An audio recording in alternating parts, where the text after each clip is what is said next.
নমস্কার, কেমন আছেন সবাই? আশা করছি ভালো আছেন। আমিও খুব ভালো আছি। আবার একটা নতুন ভিডিও নিয়ে চলে এলাম। তো আজকে রয়েছি গাদিয়ারাতে রয়েছি হোটেল পূর্ণিমাতে। এটা রয়েছে একবারে রূপনারায়ণ নদীর পাশে। আর রিসর্টটা দেখতে পাচ্ছ, এটা কিন্তু একটা রিসর্ট, হোটেল নয়। হোটেল কাম রেস্টুরেন্ট কাম রিসর্ট। এটা কোনো প্রমোশন ভিডিও নয়, আমি গিয়েছিলাম ঘুরতে রাত্রিবেলা। আমার খুব ভালো লাগলো, হোটেলটা খুব সুন্দরভাবে সাজানো, তাই তোমাদের সঙ্গে শেয়ার করছি। এই দেখো, বাইরে থেকে হোটেলটা তো দেখলে কতটা সুন্দর। তো চলো একটা হোটেলের রুম তোমাদের দেখিয়ে দিই কতটা সুন্দর। এইদিকে হয়েছে এদের নতুন রুম, নতুন বিল্ডিংয়ের নতুন রুম হয়েছে। এই রুমটা দেখো কতটা সুন্দর, টালিশ বসানো, এদিকে সোফা, দেওয়ালেও টালিশের কাজ করা। আর ওয়েস্টার্ন কমন রয়েছে, বাথরুমটা কত সুন্দর। আর এইদিকে আমি রয়েছি। তো কেমন লাগছে ভিডিওটা জানাবে। এই যে ব্যালকনি থেকে পুরো গার্ডেন এরিয়াটা দেখা যায়, আর বাইরের ব্যালকনিতে বসে সামনে রূপনারায়ণের ভিউ নিতে পারবে।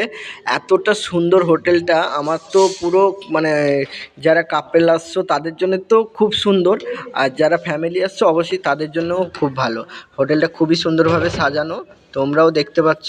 তো কেমন লাগছে ভিডিওটা আমাকে জানিও কমেন্টে।